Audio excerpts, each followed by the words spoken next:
Ya Nabi salam alaika, Ya Rasul salam alaika, Ya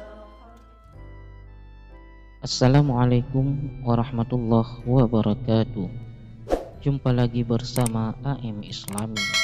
Pada pertemuan kali ini saya akan membahas makam keramat panjang Paku Haji.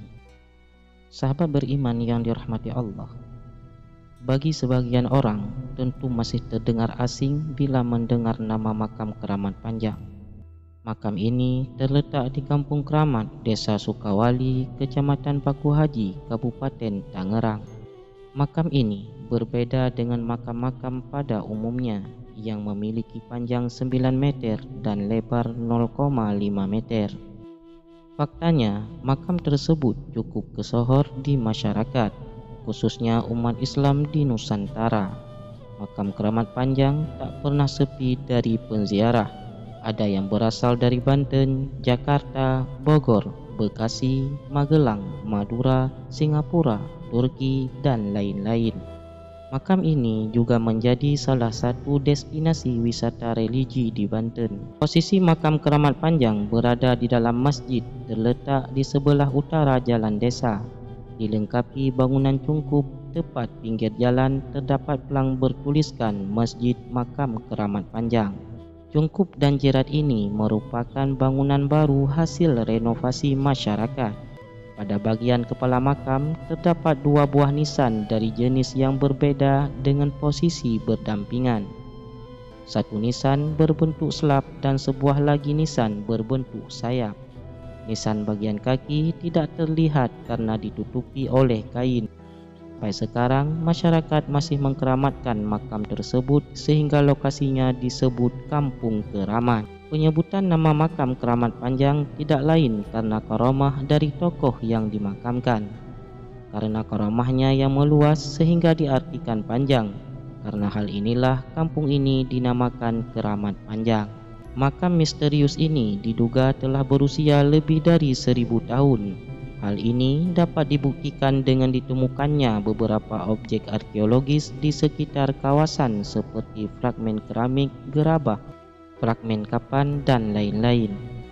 Tidak diketahui pasti silsilah yang dimakamkan di dalam makam ini, tetapi menurut keterangan juru kunci, tokoh yang dimakamkan adalah seorang penyebar syariat Islam hampir di seluruh penjuru Nusantara. Menurut Rabithah Alawiyah, sebuah lembaga pencatat nasab keturunan Nabi Muhammad SAW mengatakan bahwa beliau bernama Habib Abdullah bin Ali Al-Uraidi.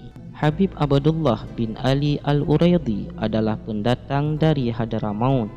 Dia menyebarkan syariat Islam dari Madinah, kemudian hijrah ke Yaman, Turki, India, hingga berlabuh di Indonesia, tepat di pinggir laut. Riwayat Habib Abdullah bin Ali Al-Uraidi sampai di desa Sukawali masih simpang siur. Awalnya Habib Abdullah bin Ali Al-Uraidi berlayar dari Hadramaut akan ke Pulau Jawa. Ketika akan memasuki perairan Banten, kapalnya diterjang badai sehingga kandas di pesisir pantai desa Sukawali. Akhirnya Habib Abdullah bin Ali Al-Uraidi memutuskan untuk menetap di desa Sukawali dan menyebarkan agama Islam.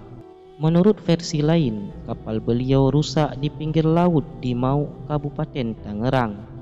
Kemudian menyebarkan syariat Islam di sini dari musalla ke masjid sampai pergi lagi ke Palembang dan Aceh. Dalam jangka waktu yang cukup lama, akhirnya beliau ditemukan lagi terdampar di pinggir laut dan kondisinya sudah meninggal. Sejak menyebarkan syariat Islam hingga ditemukan wafat, tidak ada satupun warga yang mengetahui namanya, karena sejak awal beliau tidak mau menyebutkan namanya. Habib Abdullah bin Ali Al-Uraidi konon menyebarkan agama Islam sampai kemana-mana, bahkan sampai ke Madura. Maka banyak orang Madura yang mencari-cari makam ini. Menurut peziarah yang datang, rata-rata mereka sebelumnya mendapat mimpi supaya berziarah ke makam keramat ini. Gambaran penziarah terhadap Habib Abdullah bin Ali Al-Uraidi ketika bermimpi hampir sama. Dalam mimpinya, mereka ditemui seseorang bertinggi besar, berwajah Arab, berewokan, memakai surban dan jubah berwarna putih. Banyak kejadian gaib yang melingkupi makam ini. Konon pernah terjadi banjir besar di kawasan Sukawali, namun makam ini tidak tersentuh air, selamat dari terjangan banjir. Air seakan-akan mengelilingi makam ini, maka banyak penduduk yang berlindung di makam ini. Selain itu, peristiwa gaib lain adalah ketika Gunung Krakatau meletus. Makam ini selamat dari terjangan tsunami dan guyuran letusan Krakatau. Jika tempat lain habis disapu tsunami dan tertutup lumpur, makam Habib Abdullah bin Ali Al-Uraidi tetap bersih seakan tidak terjadi apa-apa. Mengingat kejadian itu, maka warga sekitar makam lantas merawat makam ini. Mereka meyakini bahwa yang dimakamkan bukan orang sembarangan, melainkan waliullah karena memiliki karamah yang luar biasa. Terbukti sejak itu berduyun-duyun banyak penziarah mendatangi makam ini. Sampai sekarang tidak jelas lagi keturunan Habib Abdullah bin Ali Al-Uraidi. Tidak ada yang mengetahui sisa-sisa keturunan Habib Abdullah bin Ali Al-Uraidi, dan belum ada orang yang mengaku sebagai anak keturunan Habib Abdullah bin Ali Al-Uraidi.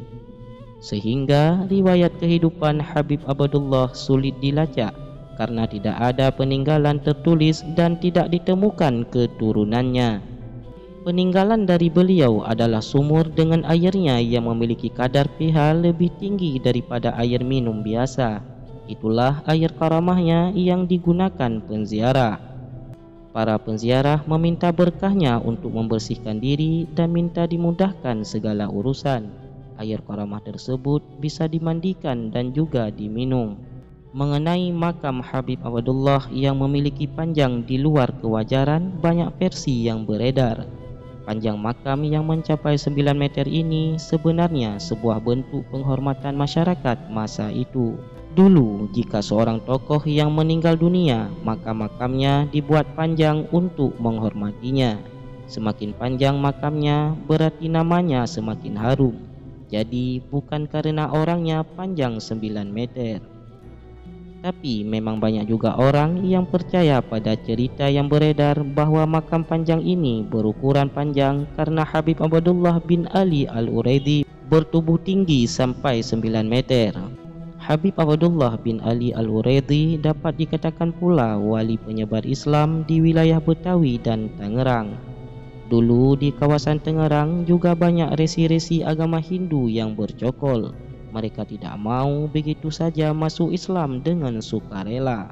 Sehingga Habib Abdullah diceritakan mengadu ilmu dengan para resi. Konon Habib Abdullah bertanding ilmu di pinggir pantai dengan para resi.